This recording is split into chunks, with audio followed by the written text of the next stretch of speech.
지난주에 지방선거가 있었습니다. 투표장에 가보니까 7장을 주더라고요. 근데 그 7장의 인물들을 사실은 이 사람들이 누구인지 제가 참 알기가 어려웠습니다. 그냥 당 혹은 이름 중에 호감이 가는 사람, 이 사람 좀 왠지 느낌이 좋다, 느낌으로 찍기도 하고, 또 이제 아파트 앞에서 인사했던 분, 한 분 이름이 있더라고요. 그 사람을 딱 찍었습니다. 그가 누구인지 자세히 살피지 않은 것, 아마 평소에 살폈어야 되는데 살피지 않은 것은 누구를 뽑든지 내 삶과 별다른 연관이 없다. 아마 이런 생각이 마음 깊이 깔렸던 것 같습니다. 많은 사람들이 예수님이 누구인가, 예수님의 인격, 또 소망, 부르심, 거기에 포커스를 두지 않는 이유도 그와 같다고 생각이 됩니다. 예수님이 누구인 것과 내 삶이 무슨 상관이 있는가, 이런 생각을 할 때가 참 많습니다. 오늘 본문에서 예수님이 동일한 두 번의 질문을 통해서 의도적으로 예수님이 누구인가 여기에 관심을 집중시키신 이유입니다. 우리가 나를 누구라 하느냐, 너희는 나를 누구라 하느냐, 즉 예수님은 누구인가, 이 질문에 모든 관심을 집중시킵니다. 18절을 보면 기도 중에 질문하셨습니다. 남다른 각오와 결심을 담은 질문이었음을 보여줍니다. 또한 성령의 도우심이 필요한 질문이었음을 엿볼 수 있습니다. 특별한 사건, 기적 같은 그런 사건이 있을지라도 그 사건 자체가 예수님을 제대로 알게 하지 않기 때문입니다. 성령의 도우심이 있어야만 우리는 예수님의 본래 모습, 예수님의 인격과 능력과 더 나아가서 예수님의 부르심과 소망에 대한 믿음을 갖게 됩니다. 우리들이 예수님에 대해서 세례 요한, 엘리야, 선지자 중에 하나라고 답했던 이유도 그러하지 않는가 생각이 듭니다. 그들은 예수님의 놀라운 능력을 보았습니다. 광풍을 잠잠케 하는 능력을 보았습니다. 귀신을 쫓아내고 나사로의 딸을 살리고, 그리고 죽은 자, 이제 많은 사람들을 살린 것을 보았습니다. 오병이어로 5천 명을 먹인 사건은 한마디로 미러클이었습니다. 그때 무리들의 눈은 뒤집혔습니다. 와, 이분이다. 이분을 임금으로 삼으면 이제 평생 빵 먹는 죄 걱정 없이 살 수 있겠구나. 막 달려가서 예수님 붙잡고 저희들의 왕이 되어주세요, 막 간청을 했습니다. 그때 그들은 이제 완전히 새로운 세계가 열릴 것으로 기대했습니다. 그랬던 무리들이 예수님에 대해서 선지자, 그 이상의 답을 내놓지 못합니다. 왜 그렇습니까? 그들은 현실 문제 해결을 항상 앞세웠기 때문입니다. 또 빵, 이것이 그들의 주 관심이었습니다. 세례 요한, 엘리야, 선지자, 예수님이 누구냐? 그것이 뭐가 중요해? 누구든지 우리에게 도움을 주었으면 됐지, 이런 생각이었습니다. 우리들의 모습이 우리 시대 수많은 신자들의 모습일 수도 있습니다. 교회 문턱을 수없이 넘어선 사람인데도 놀라운 은혜를 체험했음에도 불구하고 예수님이 누구인가, 이 질문을 가슴에 품고 살지 않는 사람들이 참으로 많습니다. 그런 사람들은 문제를 만날 때마다 흔들리고 헷갈립니다. 예수님, 왜 이 문제를 해결해 주지 않습니까? 예수님이 정말 하나님의 아들인 거 맞습니까? 문제를 중심으로 생각할 때 끊임없이 헷갈리게 됩니다. 결국 이전에 했던 고백까지도 부인하고 예수님과 상관없이 살아가는 자리로 이동할 수 있습니다. 베드로가 무리들과 다른 차원의 고백을 할 수 있었던 이유도 여기에 있다고 생각합니다. 누가복음 5장을 보면 베드로가 밤새도록 물고기 붙잡았는데 예수님 말씀에 순종해서 고기를 엄청 잡습니다. 배가 마치 가라앉을 정도로, 그물이 찢어질 정도로 많은 물고기를 잡았습니다. 보통 그런 체험을 하면 사람들은 목소리 높여서 외치게 됩니다. 예수님, 한 번 더 부탁합니다. 내일은 진짜 큰 배를 가지고 진짜 많은 사람들을 데리고 올 테니까 그때 한번 대박을 칩시다, 이렇게 제안할 수 있었습니다. 그런데 베드로는 무릎을 꿇고 예수님께 간청했습니다. 주여, 나를 떠나소서, 나는 죄인이로소이다. 그는 물고기보다도 물고기를 잡게 하신 예수님이 누구인지, 거기에 집중했던 것입니다. 예수님을 온전히 바라보니까 그 앞에 부족한 자신, 정말 도저히 그 앞에 설 수 없는 부끄러운 자신을 발견했습니다. 예수님을 알아가는 사람, 예수님이 누구인가 이것을 찾는 사람은 베드로와 같은 고백을 드리게 됩니다. 20절을 같이 읽겠습니다. 시작. 예수께서 이르시되 너희는 나를 누구라 하느냐? 베드로가 대답하여 이르되 하나님의 그리스도 신이다. 하나님의 그리스도, 이 말씀은 하나님이 보내신 구원자 혹은 하나님이 약속한 구원을 가져올 자, 그런 뜻입니다. 사람들마다 바라는 구원이 있죠. 가난으로부터 구원, 또 불치병으로부터의 구원, 피곤하고 복잡한 인간관계로부터 구원을 바랍니다. 유대인들은 헬라, 바벨론, 로마로부터의 구원을 바랬습니다. 로마 제국은 로마 황제를 신의 아들, 구원자로 호칭했습니다. 왜냐하면 로마를, 이탈리아의 그 작은 그 로마를 전 세계 강국으로 올려놓았기 때문입니다. 하나님의 그리스도, 이 말씀은 그런 그리스도, 자칭 그리스도가 아니라, 인간이 내세우는 그리스도가 아니라 하나님이 세우신 구원자라는 의미입니다. 그리스도란 말은 기름 부음을 받은 자라는 뜻을 담고 있습니다. 이 기름은 성령을 상징하죠. 하나님은 택하신 자들에게 하나님의 영을 주셔서, 부어주셔서 죄인들을 구원할 지혜와 능력을 공급해 주었습니다. 구약 시대에는 주로 왕, 선지자, 제사장에게 기름을 부었습니다. 물론 그들은 완전하지 않았고 그들의 사역 또한 일시적이었습니다. 그들은 장차 오실 영원한 왕, 영원한 대사장, 참 선지자를 예고하는 그림자였습니다. 예수님은 하나님이 구약시대 전체에 걸쳐 예고하신 하나님의 그리스도이십니다. 아담의 타락 이후 인간은 낙원을 잃고 죄와 죽음의 종으로 전락했습니다. 죄와 죽음 문제가 해결되지 않으면 세상 어디에 있든지 낙원이 없습니다. 이스라엘 백성들이 그렇게 어렵게 가나안을 차지했는데도 참된 안식을 누리지 못했던 이유입니다. 가나안 민족과의 전쟁에서는 이겼는데 죄와의 전쟁에서는 패배했기 때문입니다. 기에르 케고르는 이런 말을 했습니다. 버스를 뜯어 고쳐서 모든 사람에게 편한 자리를 만들어 주어도 그 버스가 낭떠러지로 떨어진다면 그것이 무슨 소용이 있습니까? 삶의 환경이 아무리 좋아질지라도 인간의 죄 문제가 해결되지 않는다면 결국 그 삶은 파멸에 이르고 맙니다. 인간의 탐욕, 교만, 자기중심의 죄가 해결되지 않는다면 현대 문명은 전쟁이나 기후위기나 질병 같은 위기를 피하지 못할 것이며 하나님의 심판을 피할 수 없을 것입니다. 하나님이 보내신 예수 그리스도를 믿고 따라야만 그 사람의 인생 가운데 죄로부터의 구원이 있고 참된 회복의 역사가 시작됩니다. 우리가 예수님을 믿고 따라갈 때 거기에서부터 진정한 회복의 역사가 시작됩니다. 영생은 유일하신 참 하나님과 그의 보내신 자 예수 그리스도를 아는 것이라 했습니다. 로마서 9장 10장 9절 10절은 말씀했습니다. 내가 만일 내 입으로 예수를 주로 신하며 또 하나님께서 그를 죽은 자 가운데 살리신 것을 믿으면 구원을 받으리라. 사람이 마음으로 믿어 의에 이르고 입으로 시인하여 구원에 이르느니라. 그러므로 베드로가 신앙 고백을 했다는 것은 하나님으로부터 가장 큰 선물을 받은 것입니다. 또한 앞으로 하나님으로 말미암아 그 인생에 계속해서 엄청난 역사가 이루어질 것을 예고합니다. 이는 베드로 스스로 깨달을 수 없고 성령의 도심이 있어야 가능합니다. 물론 본문의 베드로가 예수님에 대해 모든 것을 다 알고 고백한 것이 아닙니다. 예수님의 능력이나 인격만 믿음으로 고백했을 뿐 그리스도의 사역에 대해서는 무지했습니다. 이 예수님은 말씀하십니다. 22절을 같이 읽겠습니다. 시작.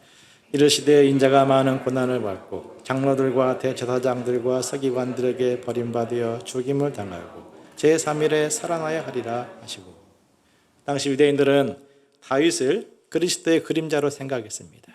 그래서 그리스도가 오신다면 다윗의 왕국처럼 로마의 압제를 끊어낼 아주 강한 나라를 세울 것이라 생각했습니다.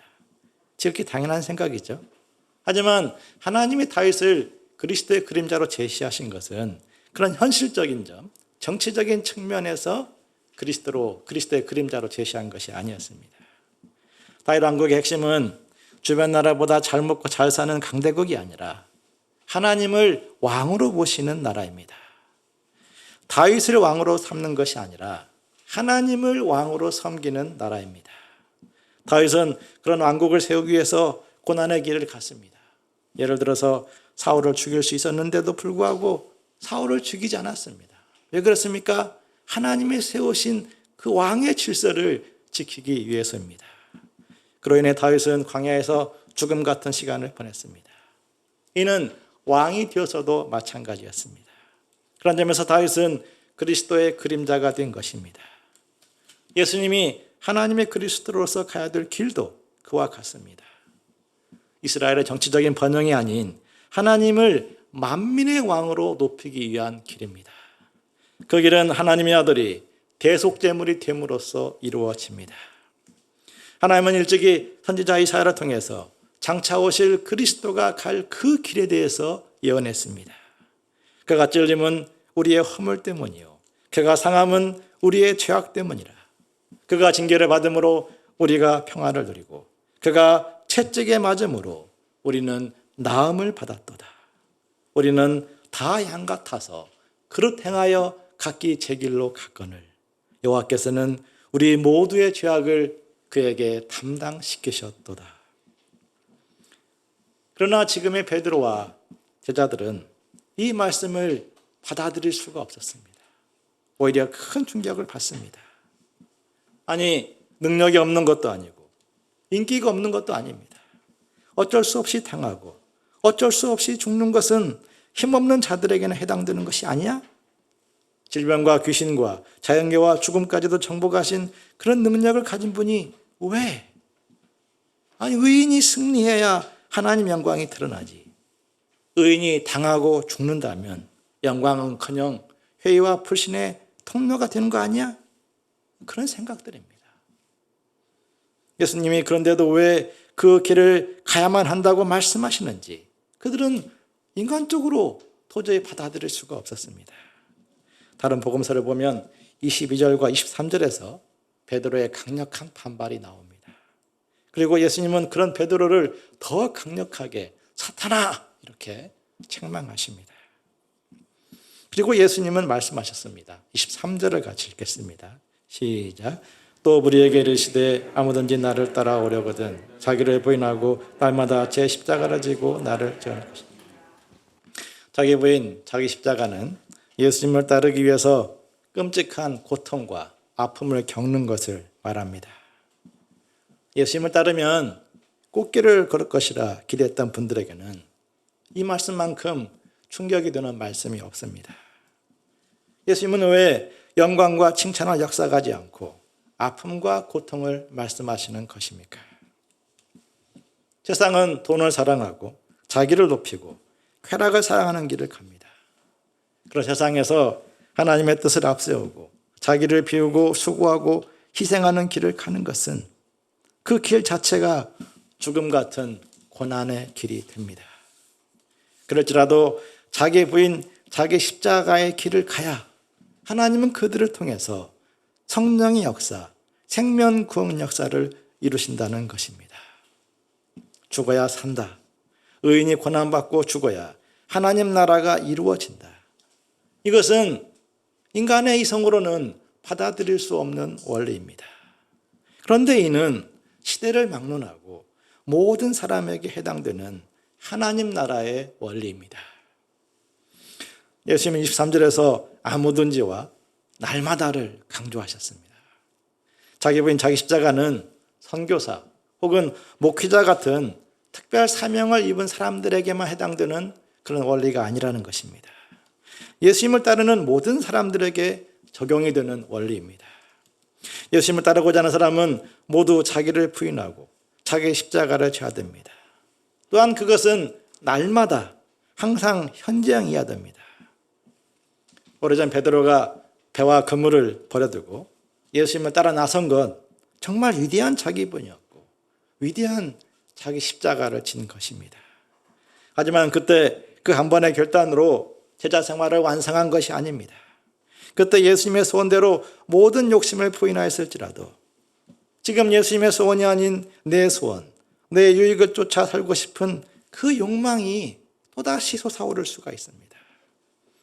그때는 자존심을 내려놓고 세관과 물질을 손해보며 십자가를 졌지만 이제는 자존심 굽히고 싶지 않고 이제는 손해보고 싶고 살고 싶지 않은 그런 욕망이 솟아오르게 됩니다. 어찌 보면 나이를 먹을수록 자기를 부인하고 자기 십자가를 치는 생활이 더 어려울 수 있습니다. 육신의 에너지는 떨어지고 생활의 짐은 무거워지고 인간적으로 대접받고 싶은 마음은 점점 커지기 때문입니다. 우리 눈을 예수님에게 고정해야만 날마다 자기를 부인하고 자기 십자가의 길을 갈 수 있습니다. 예수님의 생애는 하늘의 영광을 포기하고 말구에 태어나는 것으로 시작하여 십자가를 지고 골고다 언덕에 오르는 것으로 그 끝을 맺었습니다. 예수님은 날마다 자기 십자가를 지고 하나님 나라의 완성의 그 길을 갔습니다. 처음부터 끝까지 자기 부인, 자기 십자가의 길을 가신 그리스도이십니다. 그러므로 철저히 그 길을 가심으로 하나님 보좌 우편에 도달하셨습니다. 예수님은 자기 십자가 죽음의 길을 가셨기에 생명의 주인의 자리에 앉으셨습니다. 자기 부인 자기 십자가는 인간적인 마음으로는 도저히 알 수 없는 하나님 나라의 신비지만 여기에 생명의 비밀이 담겨 있습니다. 그러나 영적으로 현재 제자들은 뚫리지 않았습니다. 그러므로 제자들은 예수님 말씀을 아멘으로 영접하기보다 귀를 막고 제발 그만 이렇게 외치고 싶은 마음이 컸을 것입니다. 상상이 되십니까? 타임슬립을 할 수 있다면 저는 제자들의 얼굴을 사진이라도 찍어오고 싶습니다. 아마 엄청 딱딱한 얼굴을 하고 고개를 푹 숙이고 있거나 아니면 먼 산을 보면서 한숨을 푹푹 내쉬고 있었을지도 모르겠습니다. 이제 떠날 때가 된 건가 생각하는 제자들도 있었을 것입니다. 그러면 조금 물러서야 되는데 예수님은 더 강하게 압박하십니다. 24절을 같이 읽겠습니다. 시작. 누구든지 제 목숨을 구원하고자 하면 잃을 것이요 누구든지 나를 위하여 제 목숨을 잃으면 구원하리라. 이 말씀을 보면 이순신 장군이 떠오르죠. 이순신 장군이 12척의 배를 끌고 나갈 때 그 전날에 병사들을 딱 모아놓고 하신 말씀입니다. 죽고자 하면 살 것이요 살고자 하면 죽을 것이라. 이렇게. 정말 비장한 말씀이죠. 목숨을 두고 말씀하셨다는 것은 그만큼 비장한 각오가 필요하다는 것을 보여줍니다. 사람마다 목숨처럼 소중히 여기는 것들이 있습니다. 돈이 목숨처럼 소중하게 다가오는 사람이 있고 자존심, 내가 다른 건 몰라도 자존심 하나만큼은 버릴 수 없다. 자존심이 생명처럼 여겨지는 사람도 있습니다. 사람들의 인정을 목숨처럼 여기는 사람들도 있습니다. 사람들은 그런 것들을 손해보고 잃어버릴 때 나는 죽었다. 내 인생은 끝장났다. 이렇게 생각을 하는데 그런데 예수님은 그런 목숨을 지키고자 하면 잃을 것이다 말씀하십니다. 때가 되면 육체의 목숨이 사라지는 것처럼 잠깐이면 사라지고 마는 그런 목숨에 불과합니다. 그 잠깐의 목숨을 목적으로 사는 사람들은 결국 모든 것을 잃어버리고 맙니다. 반대로 예수님을 위하여 목숨처럼 소중한 것을 내놓을 때 다시 사는 역사, 생명의 역사를 체험합니다. 세상의 유혹과 압박에 파묻혀 죽지 않고 부끄럽고 더러운 죄의 소욕에 휩쓸리지 않으며 하나님의 심판을 벗어날 수 있는 생명의 길을 가게 됩니다. 이 자기 부인, 자기 십자가의 길은 생명의 길입니다. 아름다운 인생을 살 수 있는 비밀이고 생명의 열매를 맺는 비밀입니다. 진짜 하나님 보시기에 복된 인생을 산 사람들은 인생 끝까지 이 길을 갔습니다. 예수님을 더 깊이 알고 복음의 일꾼이 되었습니다. 그들은 인간적으로 바보 같으나 하나님 보시기에 영광스러운 사람들입니다. 성경은 어리석은 자 같으나 지혜롭고 가난한 자 같으나 실은 부유한 자라고 말씀했습니다. 26절을 보십시오. 예수님은 제자들에게 예수님 말씀을 부끄럽게 여기고 받아들이지 않는다면 예수님이 다시 오시는 그날에 부끄러움을 당하게 될 것이라는 무시무시한 경고를 하셨습니다. 그만큼 현재 제자들의 마음이 말씀을 받아들이고 싶지 않았던 것입니다. 많은 기적을 보고 몇 년을 예수님과 동고동락했는데도 제자들의 마음이 닫혀 있습니다. 이 예수님은 제자들을 돕고자 특별 이벤트를 준비했습니다. 28절을 보십시오. 예수님은 8일쯤에 베드로, 요한, 야고보를 데리고 기도하시러 산에 올라가셨습니다. 그런데 예수님이 기도하실 때 용모가 변화되고 그곳이 휘어져 광채가 나는 것이었습니다. 유영 원장님이 광채가 나는 옷을 입고 오셨네요. 그죠? 네, 여기서 말하는 광채는 이 정도의 광채가 아니고 번개가 번쩍번쩍이는 그런 광채를 말합니다.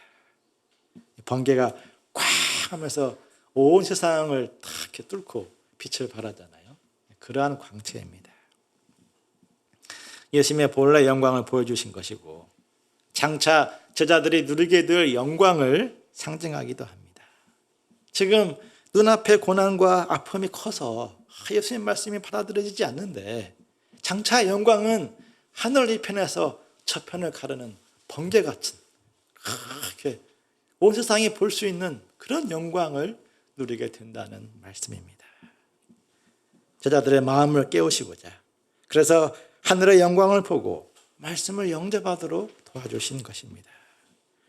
30절을 보면 모세와 엘리야 두 사람도 찬조 출연시킵니다.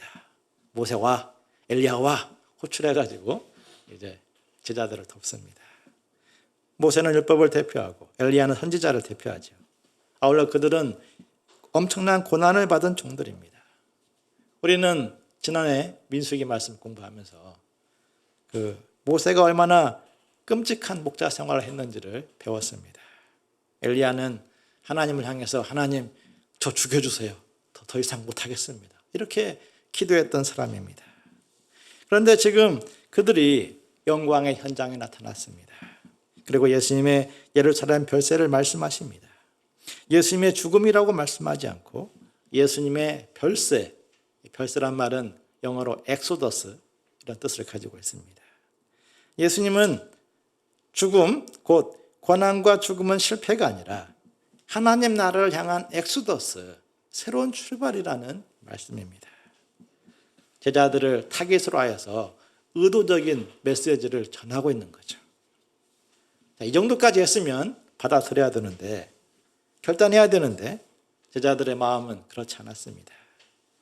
예수님의 본래 영광을 보았고 고난의 길을 걸었던 종들의 영광을 보았고 별세 철학이 담긴 메시지를 들었는데도 다른 이야기를 합니다. 33절을 보십시오. 주여 우리가 여기 있는 것이 좋사오니 우리가 초막셋을 줄 때 하나는 주를 위하여 하나는 모세를 위하여 하나는 엘리야를 위해서 지켰습니다. 저희 기특하지요. 이렇게 예수님께 말했습니다. 베드로는 이렇게 말하면서도 자기가 하는 말을 자기도 알지 못했다고 말했습니다. 영적인 것 같은데 영적이지 않는 말을 하고 말씀을 잘 듣고 있는 것 같은데 전혀 듣고 있지 않는 그런 모습을 상징합니다. 산에서 초막셋을 짓고 예수님과 모세와 엘리야와 함께 유유자적하며 사는 것이 그것이 하나님의 뜻이겠습니까? 하나님이 그러라고 모세와 엘리야를 보내준 것이 아님을 자기들도 잘 알고 있을 것입니다. 제자들은 지금 하늘 소망으로 사는 것도 아니며 산 아래 내려가서 고난을 받겠다는 각오를 가진 것도 아니며 그냥 힘든 꼴 안 보며 초막 짓고 편안히 살겠다는 마음뿐이었습니다. 결국 성부 하나님이 나타나셔서 그들에게 말씀하십니다. 35절을 같이 읽겠습니다. 시작. 구름 속에서 소리가 나서 이르되 이는 나의 아들 곧 택함을 받은 자니 너희는 그의 말을 들으라. 성부 하나님은 예수님을 나의 아들 곧 택함을 받은 자라고 말씀하십니다. 예수님 말씀에 대한 신적 권위를 부여하신 것입니다. 제자들이 사람만 생각하면 자기 부인, 자기 십자가의 길을 갈 수 없습니다. 이는 우리도 마찬가지입니다. 우리가 무슨 강한 인성을 가지고 있다고 해서 자기 부인, 자기 십자가의 길을 갈 수 있겠습니까? 그런데 우리가 가는 그 자기 부인, 자기 십자가의 길은 성부 하나님께서 기뻐하시고 원하시는 것입니다. 또한 성부 하나님께서 지키시고 성부 하나님께서 축복하신 것입니다. 하나님은 제자들에게 하나님 아버지에 대한 경외심, 하나님 아들에 대한 경외심을 갖도록 도우십니다. 우리가 먹든지 마시든지 무슨 일을 하든지 하나님을 의식해야 됩니다. 하나님은 생사와 복을 주관하시고 생명과 죽음, 영광과 영벌을 가르시는 분이시기 때문입니다. 우리의 이성을 뛰어넘어서 성부 하나님께서 늘 새 일을 하시는 분이시기 때문입니다. 그러므로 우리의 본성은 십자가의 도리와 날마다 충돌하지만 그러므로 자기를 부인하고 결심하고 자기 십자가의 길을 가야 됩니다. 그 길을 갈 때 하나님의 축복이 있고 구원이 있고 능력이 있고 생명이 있습니다. 이것이 우리 주님의 약속입니다. 예수님이 누구인가? 날마다 여기에 눈을 고정함으로써 예수님을 따라가는 길을 가는 자들이 되기를 간절히 기도합니다.